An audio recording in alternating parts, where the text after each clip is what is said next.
The Prophet Muhammad, peace be upon him, talked about a time of big challenges and tough times, a time of trouble and hardship. But in these prophecies he also gave us a light of hope, Al-Mahdi, the guided one. He will be a leader, a descendant of the Prophet, peace be upon him, who will bring a time of justice and peace. This promise has given Muslims comfort for many years, especially during hard times. Believing in Al-Mahdi isn't just a quiet hope for the future, it's an active reminder that history repeats itself, where bad things are always followed by good things and darkness by light. The signs of the end times, as told by the Prophet, peace be upon him, remind us of this promise. They're not meant to scare us, but to wake us up to the truth of our lives and how temporary this world is. These signs aren't just things happening in the universe, but also show the bad things happening in society before a reformer comes. They call us to do good and hold on to our faith even when things are tough. Today, many Muslims look around and feel sad. There are wars, families are separated, and unfairness seems to be everywhere. It's easy to ask, where is God's help? When will this suffering end?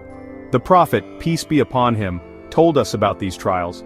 He described a time when the world would be filled with chaos, a time when even the strongest believers might question their faith.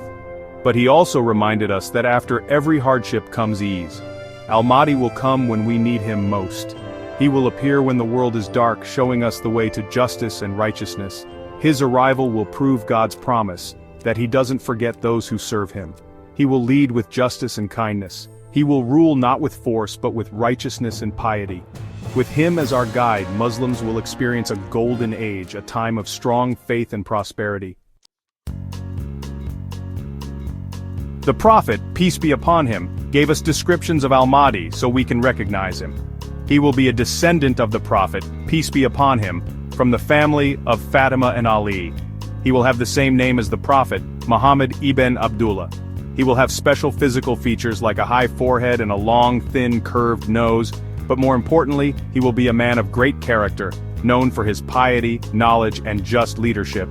But the Prophet, peace be upon him, also warned us about fake people who would lie and say they are Al-Mahdi, trying to trick believers. This is why it's important to use knowledge and wisdom to find the truth. The real Al-Mahdi will follow the Quran and Sunnah. He will not stray from the teachings of Islam. His actions will be like the Prophet's, humble, kind, and just. Section 4. The Rise of Impostors, Dealing with Deception. The closer we get to the Day of Judgment, the more lies there will be. The Prophet, peace be upon him, told us about many liars and tricksters who would appear, saying they have special knowledge from God. These fakers might seem charming and believable, using fancy words and attractive promises to get followers. They might even use modern technology like social media to spread their lies and manipulate people. The Prophet, peace be upon him, warned us about these people, saying they would have smooth skin and sweet words, but their hearts would be like the hearts of wolves. They would take advantage of those who are weak, using their hopes and fears against them. It's important to remember that the true Al-Mahdi won't need to brag or make big announcements. We will know he is real by what he does, by his strong commitment to Islam, and by how he lives like the Prophet, peace be upon him. Section 5. Staying strong when things are uncertain, the power of knowledge. The uncertainty of our times can be scary. The constant bad news and the many trials we face can test even the strongest faith. But it is in these times that our faith is most important. The Prophet, peace be upon him, told us to seek knowledge, especially during difficult times. Knowledge helps us see the truth from lies, to recognize the signs of God, and to handle life's challenges with wisdom and understanding. Instead of being filled with fear and sadness, we should focus on getting closer to God. We should try to live by the Quran and Sunnah, to be lights in a dark world. The coming of Al-Mahdi is a promise from God.